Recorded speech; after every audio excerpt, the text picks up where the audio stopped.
You can control a man for a period with brute violence, but you cannot truly own a man unless he thinks your word is law and that he must obey, and is virtuous for doing so. We are losing money. A little more every month that goes by with no end in sight. They can sense weakness, and they are gonna smell blood like a gator to chum. They're gonna kill us both. Mr. Scott said this man is a miracle worker. I think he can help us. You're a nit. Good people, good people. My name is Mr. Smith. As of this very moment, you are now all free. Free at last. From now on, we are all in this together. This plantation will run on equality. I have created something called Jones Plantation Credits. We're gonna keep them up to their ears in debt. Jimmy Jack will now be in charge of our new security team to protect this plantation and to serve all of you. You two are gonna have a little contest to see who can win the hearts and minds of the human livestock out there. Bo Jones! Most people are weak-minded to wield real power. You must be willing to do what most consider unthinkable. What most people consider to be unthinkable is that men like you even exist. That's our greatest advantage. As free people, we work together for mutual benefits, pledging our love and loyalty to the plantation. We are not free. I ain't no slave. They have tricked you into thinking that choosing your own master is the same as being free. you offer them a truth that they don't want. They want to feel safe. There's a dark thing going on in this plantation. Justice! Every man deserves freedom, but freedom isn't free. I'm Nathaniel Jones, and I approve this message. God bless you, and God bless this glorious...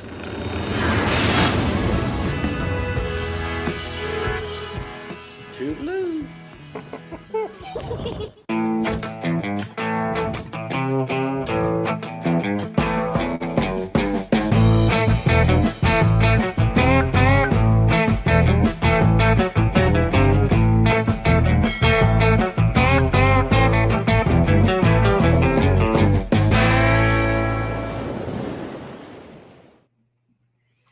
Hey, Inspired Tribe, my fellow freedom lovers, John Nolan here. Thank you so much for tuning in. It is Thursday, January 30th, 2025, believe it or not.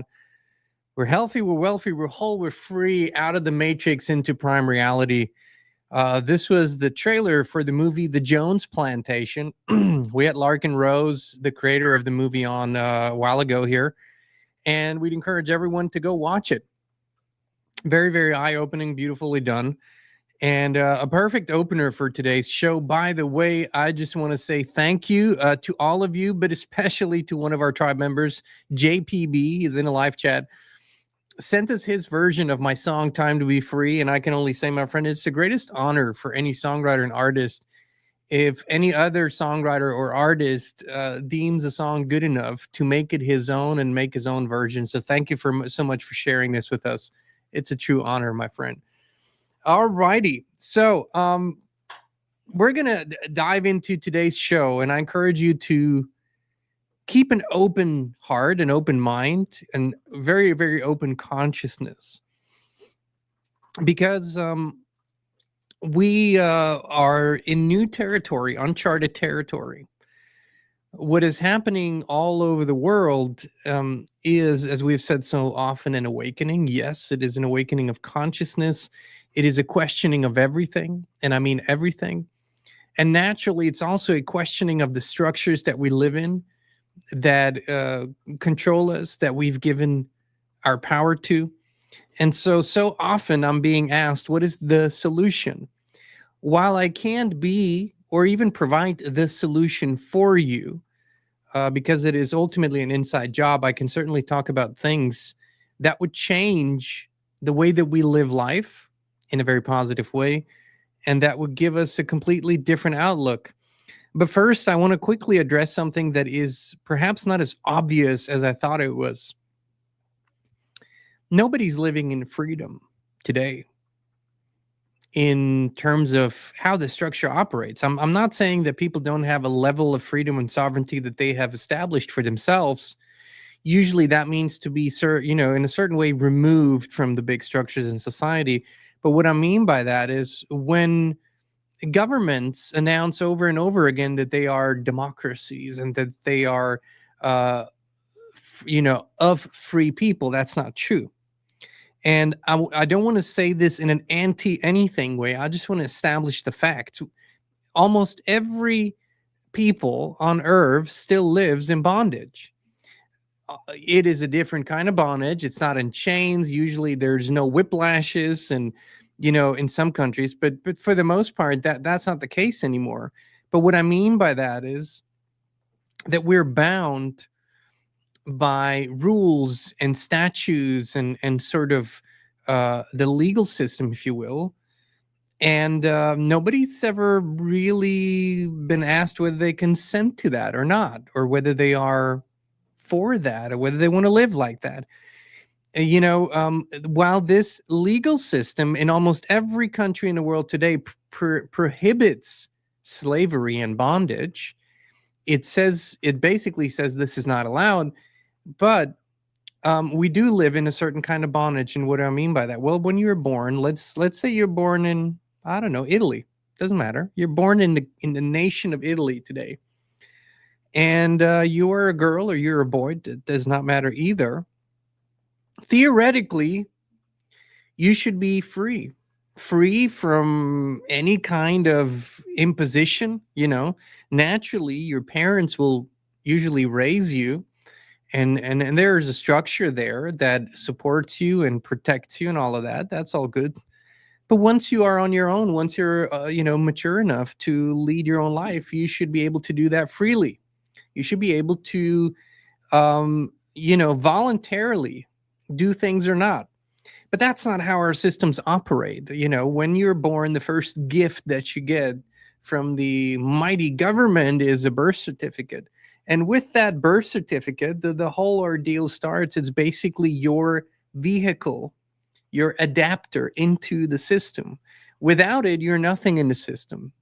Without it, you don't exist in the system. But with it, you embody an entity in the system, and you're bound by all of its rules and obligations, whether you like it or not. And frankly, you never consent to that. You never sign an agreement. You never say, yeah, I want to, or no, I don't want to. And then, of course, when people hear that, they say, well, that's just the way it is. You can't have people, you can't just make that voluntary. That's crazy. Nobody would follow the rules. And so here we are in the year 2025, and we're 5 years into an experience where many, many people have awakened to the fact that they truly do live in a form of bondage, and that by overnight decisions and systems and everything has changed, and all of a sudden you are living in a control state openly. So the future right now in many countries looks like more of that is going to happen. The future right now looks like more concentrated power, more centralized systems, and especially with, what we talk about, the surveillance, the AI, the intrusion, that's only going to increase. But is there an alternative? Could we think differently without talking about violence, without talking about overthrowing, without talking about dismantling even, but talking about making it obsolete? This in and of itself might get me and might get us on a watch list, although I'm not advocating for any kind of violence whatsoever. What I'm saying is that if we want to be free and sovereign in our decisions, from the spiritual level to the physical level to all levels, we need to start thinking in new ways. We need to start imagining that things could be entirely different, and that a true sense of freedom and sovereignty is achievable on all levels. That's the first thing we got to do.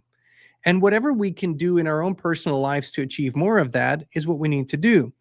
But then we still are facing a program in most people's minds and the inability to imagine. So we have to start talking about the unimaginable. We have to start sharing the impossible to make it more tangible, to make it more understandable.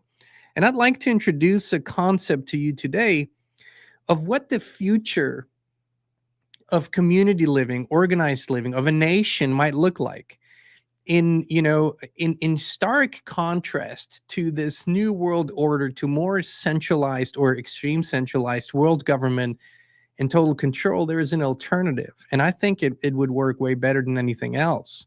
Now, these ideas that I want to present to you are not entirely new, and others have presented them in other ways. This is just one avenue that we could explore and think in. So let's look at this. And the first thing that I wanted to do is think about replacing the word government. I don't like the word government because it is govern and mente, the mind. It's about the governing, the controlling of the mind, and we don't want that anymore. So here's a concept, okay? Maybe that's a new path, the Councilium. It's a different kind of, Councilium replaces this word and it means something different altogether. So what if society could function without force, without coercion, and without an elite ruling over others? What if communities were free to organize themselves, solve disputes fairly, and build a culture based on trust rather than control? For centuries, we've lived under centralized governments that claim to represent us, but often serve their own interests. They tax, they regulate, and they control. But what if we didn't need a government at all? Welcome to the idea of Councilium, a system where people freely come together to create order without force, where agreements are voluntary, and where communities self-organize for mutual benefit. Unlike governments, which rely on authority and coercion, Councilium operates entirely on trust and agreement. It is not ruled by politicians, but guided by those who have earned the respect of their community through wisdom, integrity, and service. In a Councilium society, you are free to choose how you participate in governance. Communities built their own solutions for security, justice, and prosperity. If you disagree with the Councilium's direction, you're free. You can walk away without fear, without punishment. This is a new kind of order based on the simplest principle of all: do no harm. Instead of a top-down rule, Councilium empowers local communities to resolve disputes through wisdom and fairness, not bureaucracy. Organize common defense without militarized control. Create economies that serve people, not corporate or government interests. Maintain freedom of speech and expression without fear of censorship. Councilium might be the next evolution of human society where sovereignty and cooperation go hand in hand. And I'm going to dive deeper into what this might look like here in a moment. But I dare you to engage in this today and watch this and listen to this with your vision power intact, For one moment, let this is impossible, this would never work, let all this go away. Whenever you start dreaming of something different, you have to give yourself permission to dream it to the fullest, to envision it to the fullest, to give it all your creativity. Naturally, problem solving, anticipation of resistance, all of that is part of the equation, but not in the vision scenario. The first vision scenario, we must put ourselves in the position of what could this look like? What would a community look like that is voluntary, where people come together and agree on certain things completely voluntarily, and they're not bound to that forever, just like you would enter a contract, right? If you own a business today and you enter an agreement with another business, you're not bound at the hip forever. If you choose at some point that this isn't working anymore, you dissolve that contract and you walk away. Well, why can't that be the same for our shared interests and needs. How come that it's the year 2025 and supposedly we are free people, but what has really changed? The pressure points have changed. Like I said, the whiplashes are gone, but the whiplashes are not really gone. They just come in a different form. They come in form of economic pressure and monetary pressure, and they come in forms of overarching, overburdening regulations. And I know that there is a movement within government right now to reduce some of that, but it still doesn't change the fundamental structure. The fundamental structure is still that there's nothing voluntary about it. You're born, you live here, you have a citizenship. What ship? Where's the ship here? But we can talk about these terms, what they really mean. What birthing means, where this all comes from. What is maritime law? What is statutory law? What's the legal system versus the law? These are all things that some of you have studied deeply. So have we for many years and decades now. And at some point, we have to step out of simply just being in a state of no and resistance. That is important. Don't get me wrong. Saying no is highly important. But it isn't. It doesn't mean much unless we can look at the yeses and where we need to move our attention to and what could be possible. So let's dive a little deeper into this Councilium, this voluntary concept here, if you will. So there are certain things, and by the way, this is not complete. This is just a beginning. This can be refined. This can be changed. These are just ideas. These are just things that can help us get inspired. What could community structure and agreements look like? First off, I envision something like a Councilium of wisdom. It operates solely on community trust. If trust is lost, the Councilium can be dissolved.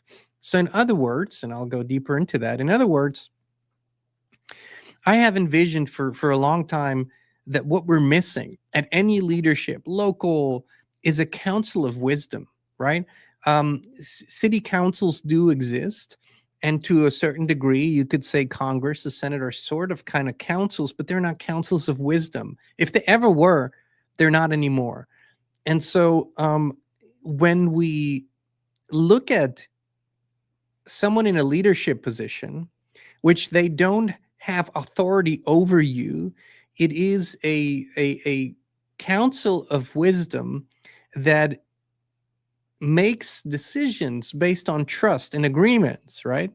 It's a totally different form of thinking.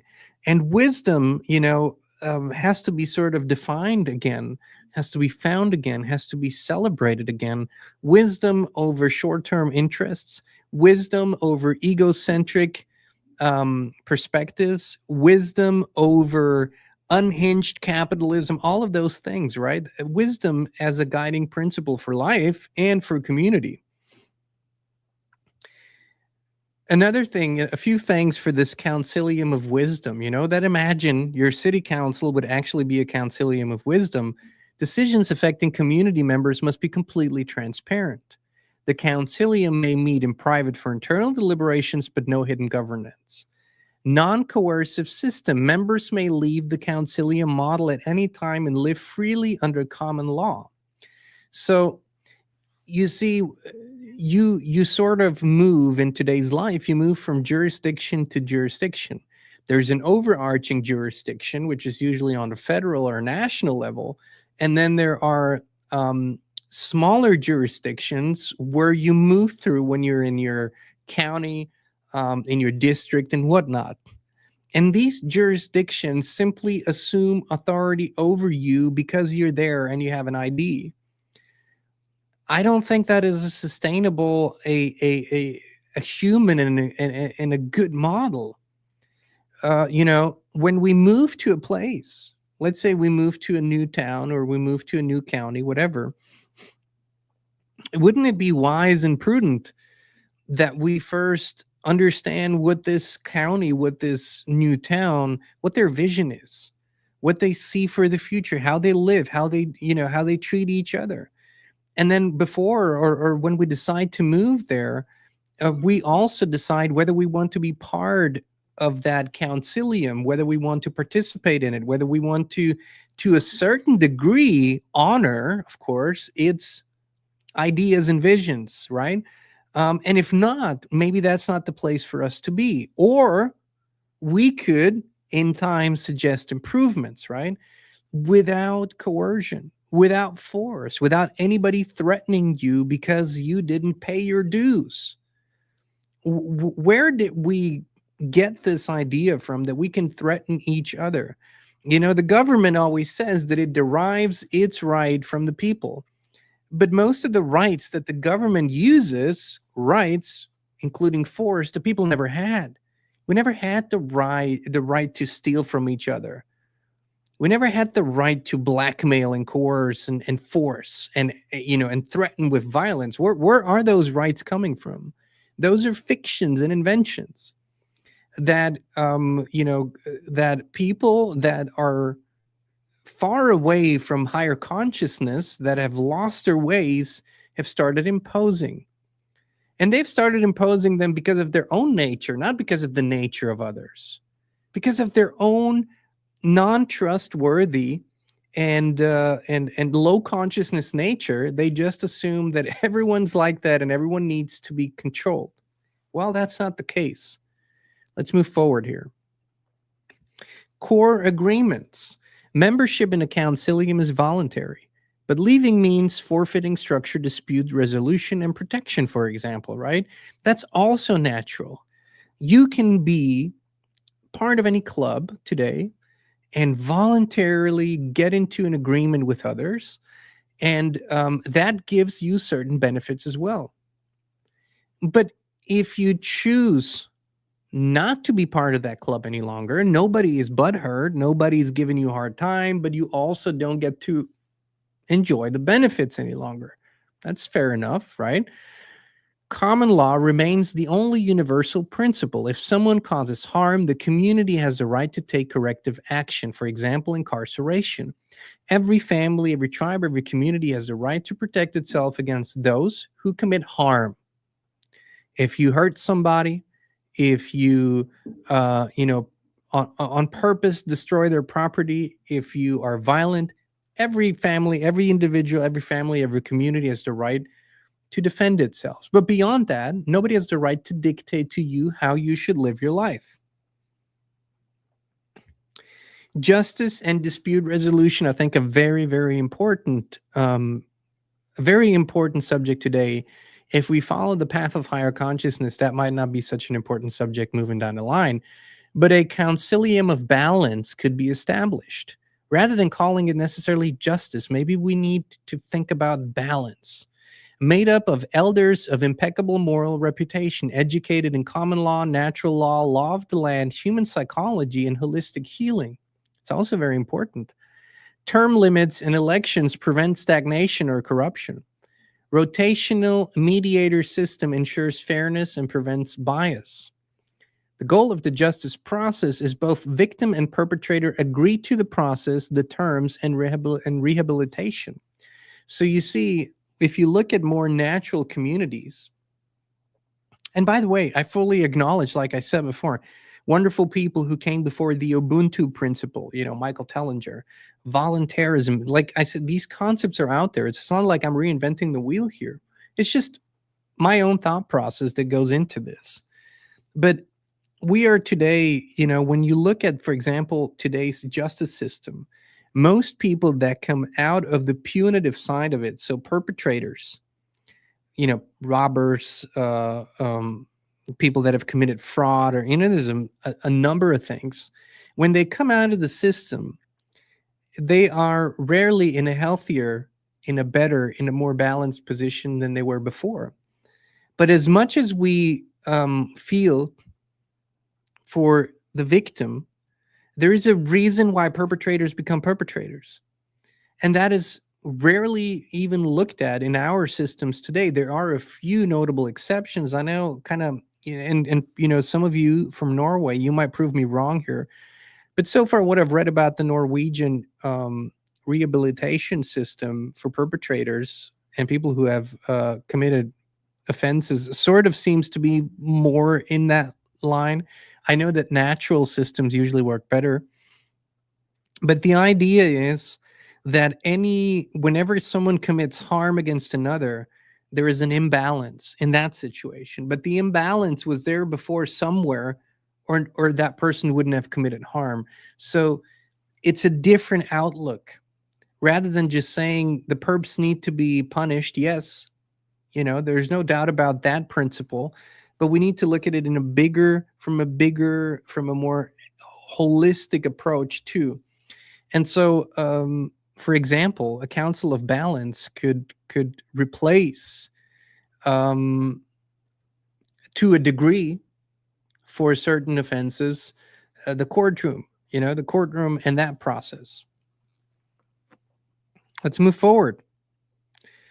A 3-tier dispute resolution. And I paid a little more attention to this here because we're at that stage where that is still very important.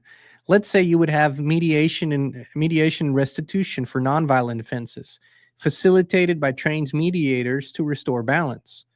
Rehabilitative justice for minor violent offenses could include therapeutic intervention or temporary isolation if needed.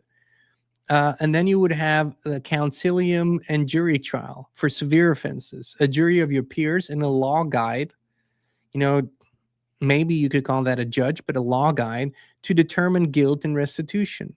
Rehabilitation is always prioritized, but repeat offenders who refuse accountability can be exiled or incarcerated, which is borrowed, by the way, from how most Indian clans did this. Native American clans were, there was first, in the first severe offense, the perpetrator had to make it up to whoever they harmed or their family. So they sometimes had to live with the family of the man they killed, for example, and had to make sure that they're taken care of.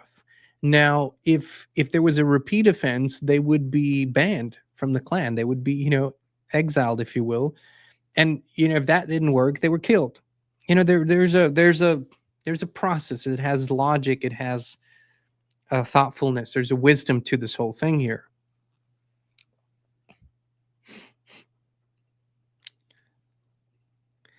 What about national and local defense? Another one that is usually criticized when it comes to voluntarism.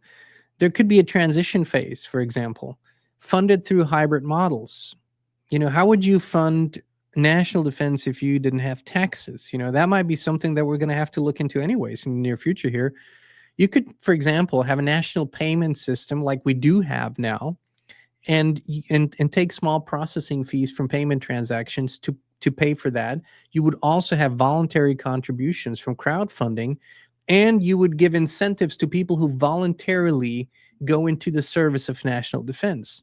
There's the hybrid model that we, to a certain degree, have now, but it is more than that. It's a bigger picture here. Oops, that wasn't. So there is a transition period when it comes to defense, and our whole idea. This is a big subject when it comes to voluntarism, because while you say we can have communities and local conciliums and all that, but people say, well, we still have to defend our nation. It's a big nation, lots of borders, lots of land, lots of water. How do we do that? And the idea is that protection and defense starts at the very local level. That proper holistic training starts at the core level again, right? That it is part of our education, it is part of our thought process, and that it is in a non-offensive way. So we're moving from a culture of offensive violence, which we're really in, a culture that legitimizes violence as a use of achieving a goal. We do that, ironically, as a free world, supposedly, and as free nations, we haven't prohibited warfare, for example, right? I mean, we haven't outlawed warfare. There's actually a code of conduct. There's an international law for war. Instead of saying war should be outlawed, right? I mean, we should kind of ban the idea that warring is a legitimate instrument to achieve your goals. But naturally, right now in this power hungry structure, no one would like to do that. Defense is something completely different. You still have to be skilled. You still have to be trained to a certain degree for a transitioning period. We will still have weapons and all of that, but it will be solely for a defense purpose. That's completely different. So what would a society look like post-transition, if you will, or further down the line? As consciousness shifts, incentives will no longer be needed. A new cultural understanding emerges, cooperation over confrontation, holistic ethical defense strategies rather than brute force militarism, self-defense at every level, individuals, families, and communities. Offensive warfare is eliminated as the cultural and strategic mindset evolves. See, this is what evolution of consciousness could get us to. And I'm not talking about 3 generations. I'm talking about 1 generation. If you were, for example, if you were to bring practices of meditation into every level of education, from kindergarten to elementary school up through universities, if children between the ages of 0 and 7 would grow up with meditation in their lives, it is proven over and over and over and over and over again that, I don't know how high the percentage is, but it's in the 90%, are non-violent people. They don't consider violence as a part of their strategies. So this is as much an idea for structures as it is a vision for how we can accomplish consciousness shifts, because it takes change. It takes tangible actions. It takes a shift in our thinking. You know, we have learned now to question authority, but we misunderstand what that means. I'll get back to this in a moment. We think that questioning authority means to, well, here's a person in authority, a Dr. Fauci a few years ago. We should question what he says. That's not what that means. You should question the concept of authority. Not what authority says, but question the concept of authority. Where does it come from? When did you consent to it? When did any living adult really consent to the fact that other living adults have authority over them, which means that their word, their opinion, their position is higher, and that they are worth more, and that what they say is more important than what you say about your own life? That the decision that they make for you is more important than the decision that you want to make for yourself. That is really what that means. And it's a completely insane concept, right? Beyond the scope where you harm others, right? Beyond when you start harming others, then someone's going to probably in that moment assume a level of authority and make you stop. But beyond that, what are we talking about? Especially when that authority, when that authority has no requirement to provide any evidence for their argument. They don't need to. Their evidence is their uniform. Their evidence is their badge. Their evidence is their title. That's all that it is. They don't have to present any kind of proof or evidence to you. And if they do, it doesn't matter if they lie, because they're allowed to. So, in 20 years, or for 20 years, over 20 years, I've studied this. And I have no inherent, sort of an anti-government sentiment whatsoever. I don't, because I know we're talking about consciousness. We're talking about programming. I've no desire whatsoever to go into a battle with any government. It was never my desire, and it never works either. We are talking about shifts in consciousness. We're talking about shifts in the spirit of people, and that includes the people that are currently in positions of government. That includes everyone. We're talking about envisioning and imagining a new path forward. Okay.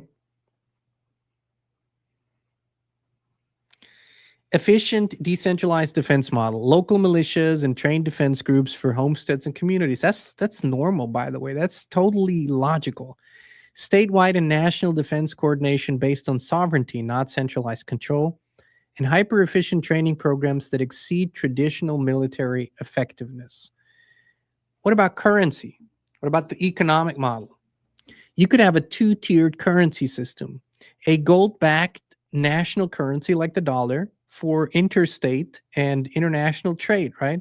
You want to have the ability to exchange goods in an easy way, and a non-fiat, let's say gold bag. We could use another asset, but something that's really asset backed, a currency, would be a possibility to easily manage this. You know, it's not too different in your daily use than what we have now, other than it isn't a fiat currency and it's not issued by a conglomerate of private banks.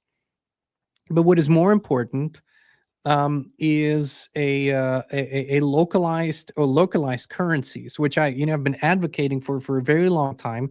And every model of local currencies that was ever pursued with some level of organization really worked well. What does that mean? We see today, you go into every small town in America, probably in most nations, and you see chain restaurants and you see big corporations that have moved in that are providing goods and services that your neighbor used to provide or your neighbor's parents used to provide, and they've been priced out of the market. And usually those goods and services are of a lesser quality, right? But people say, what can I do? I can't compete with that. What a local currency, for example, does is that you give incentives. Let's just say you live in, I don't know, let's just say you live in Columbia, Tennessee. And Columbia, Tennessee has its own currency called the Colombo.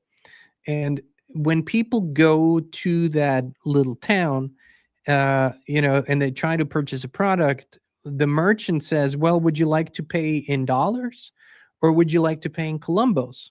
And so the person says, well, what's the difference? And I say, well, if you pay in Colombos, you'll have the incentive. So we'll take your dollars and we'll trade you Colombos for it, and you will have let's say 5 or 7 or 10% discount on all products in this area. There are other incentives. If you hold Colombos for too long, there could be a little bit of a devaluation.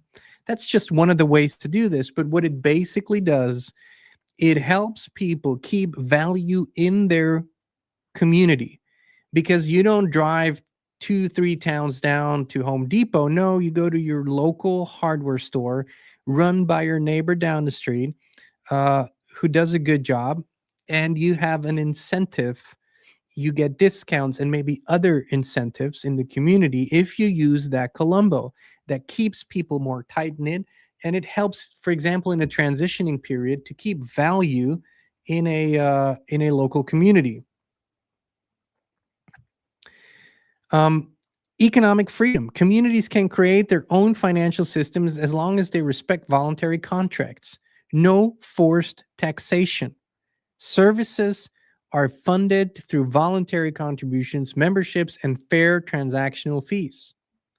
No more force, a tax on this, a tax on that. And every time that they want to fund a new project that the people don't really want, they start with a little fee there and a little tax there. No more, none of that. Where are we? It's time to make all of that voluntary. Social order and free speech. It's an honor and trust-based society. There are these fields. I love this. There are these strawberry fields. Farmers that invite people on their strawberry fields and say, you can eat the strawberries while you're on the field, but if you bring a bucket and if you carry away a bucket full of strawberries, there's a little box on your way out, and you can put some money in there. It's an honor system, right? It's an honor and trust-based system. We used to go to this place down at the beach. It was sort of a raw bar, and it had this huge cooler in the back of the restaurant, and you could just go to the cooler and get your beverages. And at the end, when you paid, there was an honor system. You just told them what you paid. In a community that is tight knit, that is based on voluntarism, such concepts actually do really work. So, absolutely no reputation scores or social credit or anything of that kind. Everything is built on authentic trust. Repeat offenders who refuse rehabilitation may have their agreements dissolved, effectively making them outsiders. Sure. Incarceration is an option when necessary, but always focused on restorative justice. The free speech and expression are absolute. False accusations, lies, and censorship are handled by the Councilium of Wisdom, which facilitates mediation. No suppression of ideas. The system thrives on open discourse. These are just a few ideas, just a few of the fundamental basics of how a Councilium system based on voluntarism and based on voluntary participation and based on conscious agreements rather than assumed bondage could work. This can be refined, sort of really thought through more, of course, and I welcome that on every level. And then this can be started. This can be tested on a small scale level. For example, let's just say that a conglomerate of families, let's say 10 families, 15 families were to go in together and buy 100 acres of land because they want to build a little community there. 100 acres of land, 15 families, or 10 families, 10 acres per family, whatever. And let's just say that 10 families, every family has 4 or 5 people, maybe that's 40, 50 people. Well, that's already a small community. It needs a certain level of agreements. Such systems could be tested there. Naturally, on, beyond those 100 acres, those families would still be bound within our current system, but they could test this. They could find out how this works. They could create and trial and error and do this, right? And this is what we need to think, and this is what people are already doing to a certain degree, but we need to take it from the theoretical, from the impossible, from the improbable into practice, right? Start talking about these ideas. Start building arguments. Start building logic around it, having conversations, and just sometimes you just throw it out and you plant a seed. Why, on a bigger scale, is this also so important? Our entire system right now is built on a certain level of suppression, just enough to keep people in line, but not enough to make them feel like full-on slaves, right? But it is keeping them in a constant cycle of busyness, having to fulfill so many things, having to, there's no time for error. There's no time for thought and contemplation, introspection and meditation and all those things. Now, a lot of you have worked really hard to make that happen in your life, to carve out some space, to carve out some time, to contemplate, to research, to evolve, to become a best possible version of yourselves. But it shouldn't be that hard. It shouldn't be something that we fight for. It should be normal. It should be normal that we live lives that are actually living, where we can actually evolve in our thinking, where we can actually evolve on spiritual levels, on consciousness levels, where we're not battling against toxins and sickness and illness and poisons. That isn't life. But it is up to us, this generation that's alive today, right now, this very day, and in these months and years, to do everything that we can to make these ideas a reality.